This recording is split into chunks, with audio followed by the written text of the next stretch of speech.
Dear sir or ma'am, no. I'm too old, and I would disrespect no one to whom it may concern. No. I don't want this to be optional. The mortgage company already refused to put forward my paperwork for small transfers between accounts, my aspirational savings for business cards. No, concern is no longer fucking optional.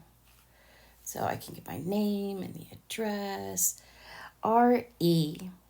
Why the fuck am I in foreclosure when you know I am disabled and desperate to stay here and just heal for a while? No, no. I'm cursing again. At least this time I'm not cursing on the phone. Mortgage company. I think I'll have to CC the HFA. Remortgage number, don't forget. Dear overworked human being who is probably feeling like shit about their job. Oh shit, I need to tighten that up. And definitely I'm right to get rid of the thank you for your time reading this letter. Yep, that was definitely, I shouldn't have that. Please help me, please. I mean no offense. I call the cat by the dog's name and she's been gone for years.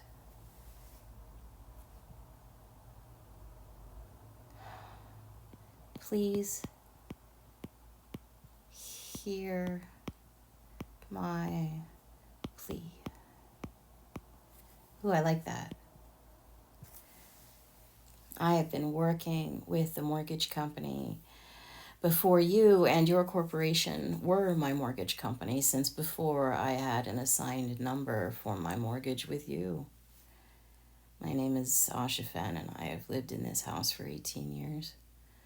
For much of that time, I ran a small business through my health issues, so I admit to something everyone knows now. Ongoing debilitating health issues in the United States make it very hard to stay current on any mortgage. That said, prior to COVID, I was working a 50,000 plus a year job with benefits good enough I could finally get my necrotic hips replaced after 5 years. However, in the spring of 2020, a whole group of people at my workplace fell ill after attending a COVID conference in Boston, but not before sharing. Honestly, from then until after I had to take medical leave, all of it is just one long, miserable, unfolding horror of gastric distress. I remember sleeping in the bathtub and wondering how I was hydrated enough to still have snot. Beginning that spring, and some odd symptoms had predated it. A terrible agony in the back of my head began before the pain scale broke on me. It had been a constant howling, 10 out of 10 for 2 years. Without being able to keep food down or find the cause of the knee buckling agony, I have deteriorated. My blood sugar cannot be well controlled due to agony and gastroparesis. The constant dizziness and weak joints do not play well together. The pain of it makes me think of a friend with such love because I cannot live around people and noise and that I cannot control, and he had to in this kind of agony. My skull hurts so badly. Glasses and hats and the CPAP machine have me openly weeping after an hour. I shaved my head because I cannot bear the pressure of a hair tie over time. Medication is ineffective, and while I can make art, impossible for me to sell and market. Holding down a job would not be a possibility. You see, I have enough here in this well worn house on land I hope to give to the Penobscot Nation when I die.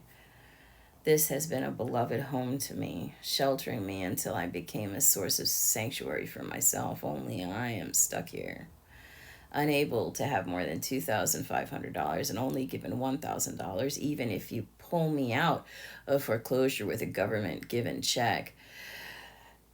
$10,052 mortgage is still 52 in the red before a bill is paid. That is the impact of COVID. 2 years in unceasing agony alone while I've become too wretched to bear. They all wanted to solve it, you see, but the only solution other than medical care is this still silent peace.